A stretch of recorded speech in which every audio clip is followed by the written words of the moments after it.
In the name of Jesus Christ our Lord. Amen. Where are the 9? Jesus asked. 10 lepers were healed. Only 1 returned to say thanks. Where are the 9? Leprosy is a horrible skin disease. It eats away tissues, leaving deformed hands, feet, faces. Lepers were isolated in those days. They existed by themselves.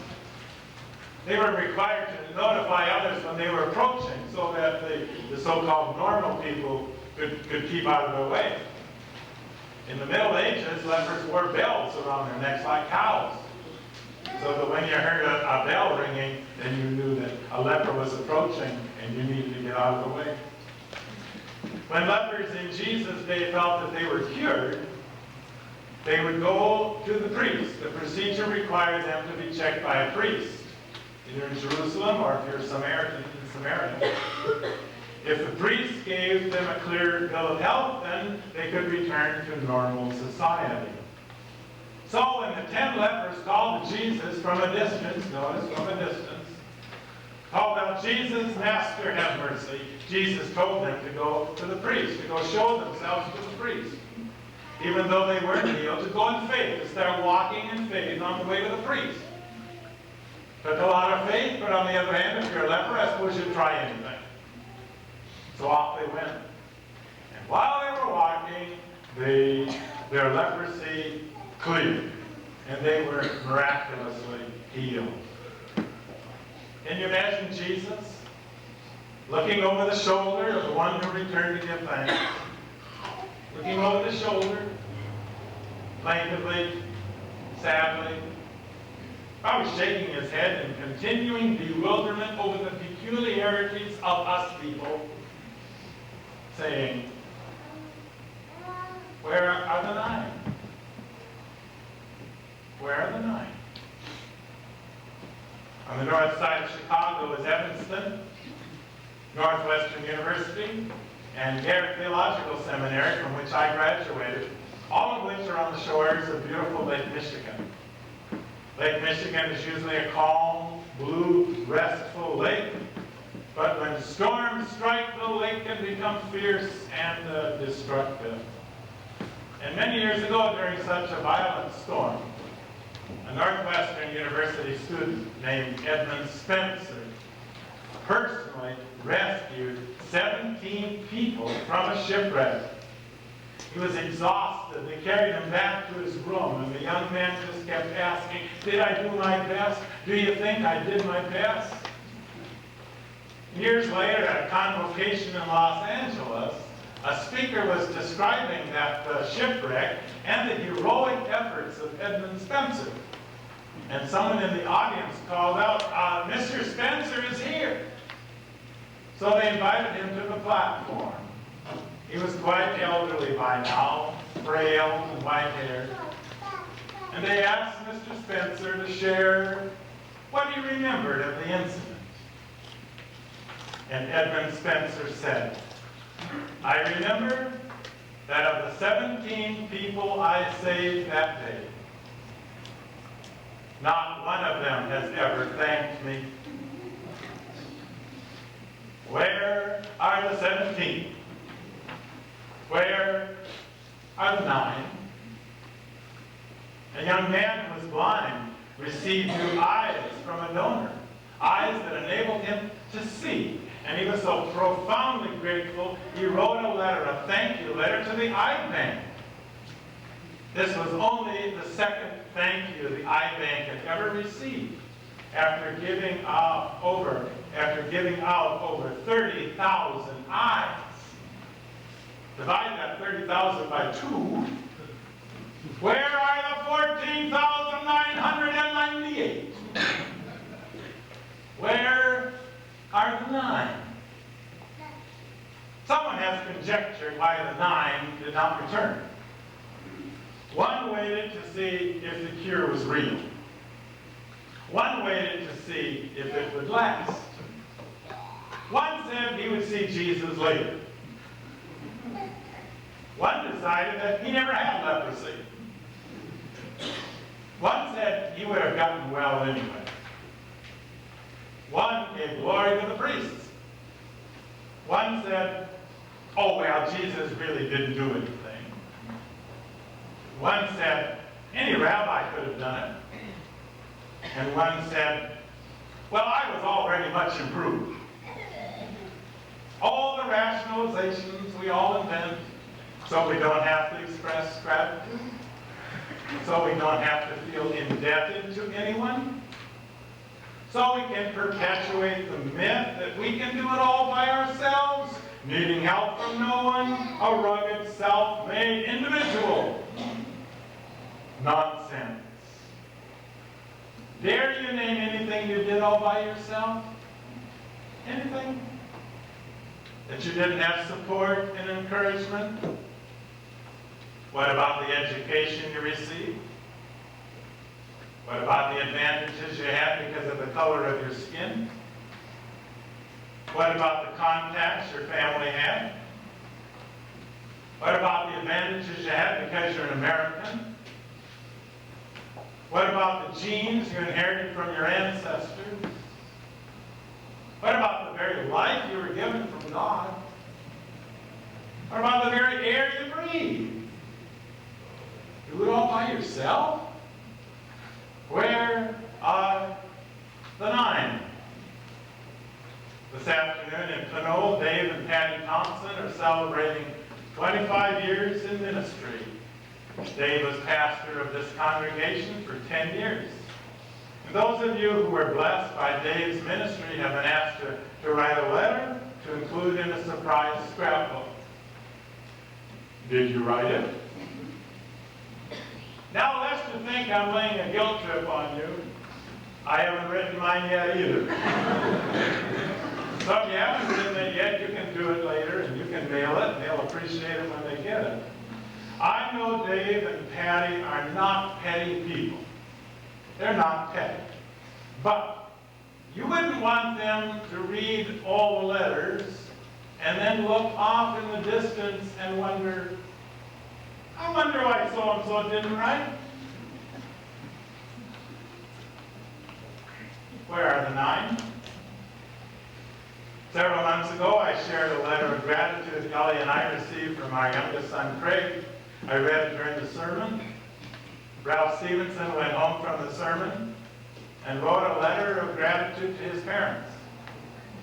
And just a few weeks later, his mother died. They went back to Michigan for the funeral, and the neighbors told Ralph how much that letter was appreciated by his parents, how much it had meant. Assignment time, please take a pencil. From in front of you or out of your notorious handbag, take out a pencil.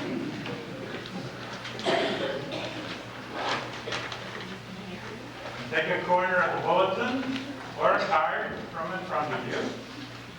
And I'm going to give you a minute of silence, during which please look back to a time when someone did something significant for you and you've never really thanked them. Look back at that one, you say, oh, I wish I would have said thank you. A teacher, parent, a neighbor, a friend. Write the name down, and then make a plan as to how you will express gratitude. Write a letter, call on the phone, or if he or she is in this room now, plan to talk during the fellowship time. Take a minute now, write it down. There's someone you haven't said thank you for. Thank you to. Go ahead.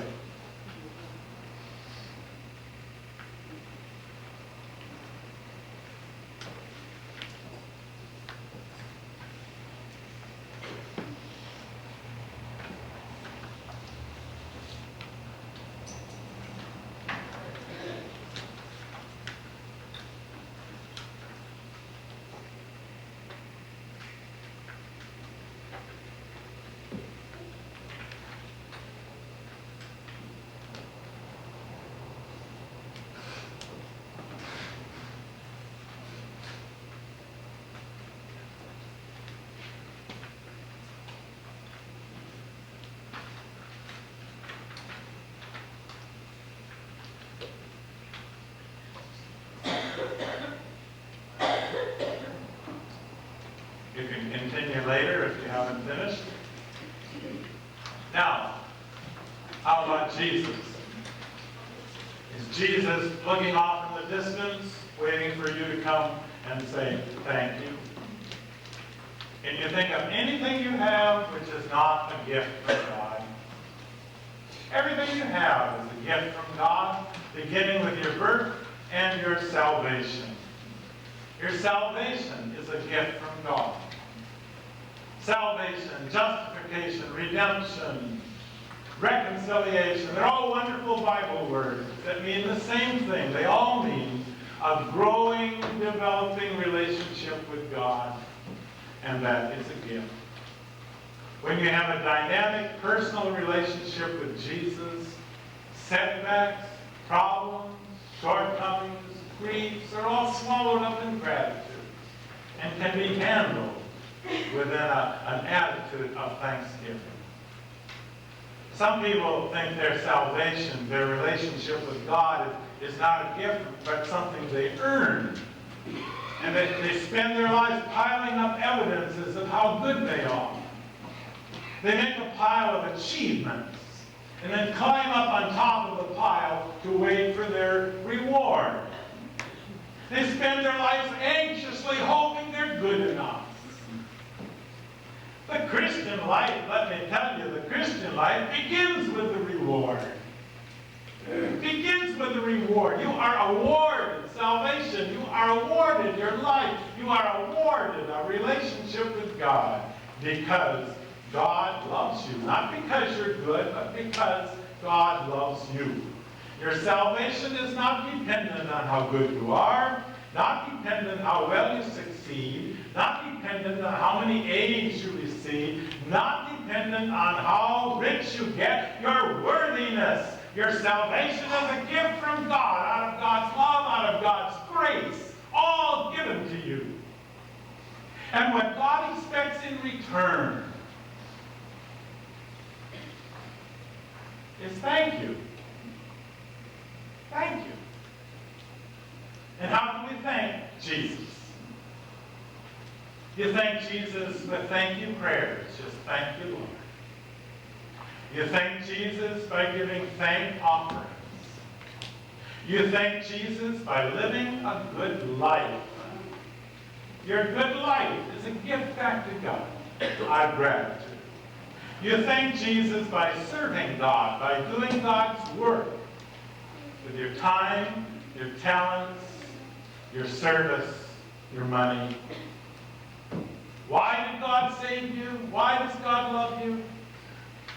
To be God's people and to do God's work. That's His plan. And it's a wonderful plan. It's a simple plan. Paul laid it out in 2 Corinthians 9, 10, and 11, reading from the Message. This most generous God, who gives seed to the farmer that becomes bread for your meals, is more than extravagant with you.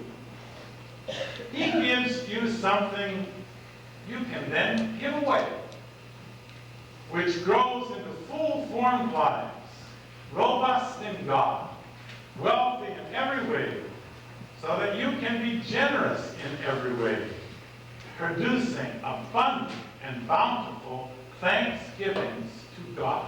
That's the plan. We thank Jesus by giving back to God our time, our talents, our service, and our financial offerings. That's how we thank. God blesses us so that we may do God's work. That's the plan. There was once a man who had nothing. And God gave him 10 apples. God gave him 3 apples for food. So the man ate the first 3 apples. God gave him another 3 apples to trade for shelter from the sun and the rain. And he traded the second 3 apples for shelter from the sun and the rain. God gave him 3 apples to trade for clothing to cover his body. He traded the next 3 apples for clothing to cover his body. And God gave him the 10th apple so he would have something to give back to God in gratitude for the other 9. But then the man held up the 10th apple to admire it, to examine it. And it seemed larger and juicier than all the rest. Now he knew in his heart that this apple God expected him to use as a gift in gratitude for the other 9. But the 10th apple seemed better than the others. And after all, doesn't God have all the apples in the world? So the man ate the 10th apple and gave back to God the core. The core. And you see Jesus surrounded by apple cores, looking over the shoulder of the thankful leper and asking,